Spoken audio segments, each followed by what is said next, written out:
Debito here.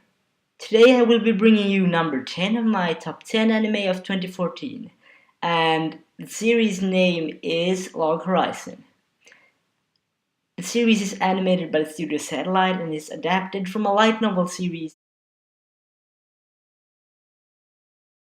It follows the main character Shiroe, who starts playing the game Elder Tale, and due to a reason, he gets trapped in this video game, well, he and many others, and we get to follow him and his friends and their way of coping with it and what they're doing in the game. I know that sounds an awful lot like Sword Art Online. I know. It isn't though. It isn't. I mean, it is like Sword Art Online in the way that it is in a MMORPG. That's about where the similarities, that's where they end.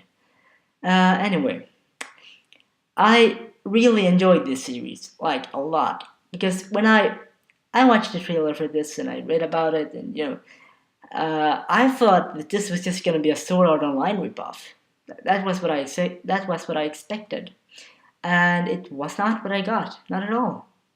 I got a show that this was a real blast to watch.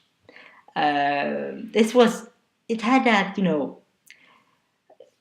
feel when you find a new game, like an MMORPG, you find a new one and you start playing it, and it's just really fun.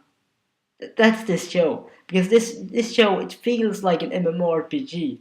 It feels like the guys who did it just knows how an MMORPG works, and I mean that I love it, and it also helps that the characters are all likable except for the ones you're supposed to hate. But anyway, um, the main character, he isn't like overpowered like a certain someone in another series that has been pretty big lately. You probably know what I'm talking about since I've already mentioned it in this video. Anyway, I mean, he's smart, but he isn't strong physically.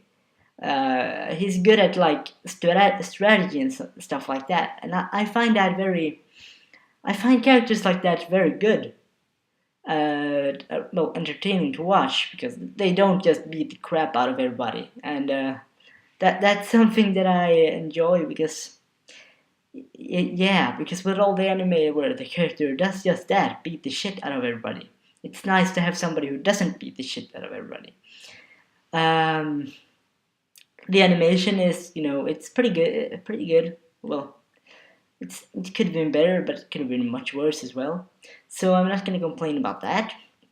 The soundtrack is amazing, and it's done by the same guy who made, or who does, the Fairy Tail soundtrack and the soundtrack for Naruto Shippuden. So you'll probably notice a lot of similarities between these three soundtracks. Another thing I really enjoyed about the series is that they incorporate stuff like economics and politics in the series. And I love that, because I like stuff like that in a series.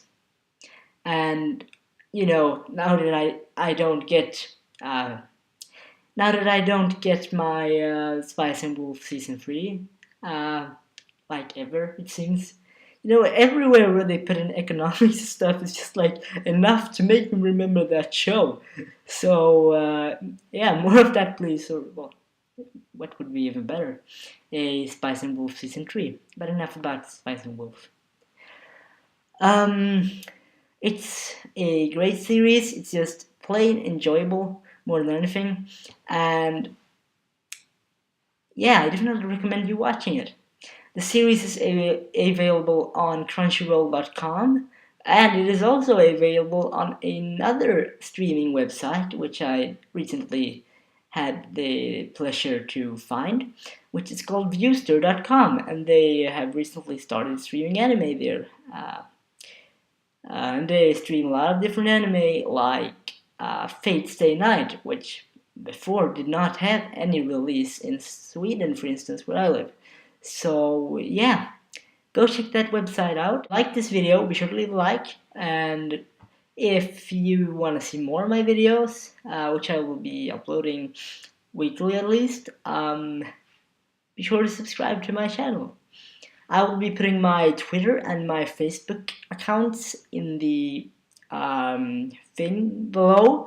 So if you want to follow me there, I would be really happy. And if you don't want to follow me there, follow me anyway.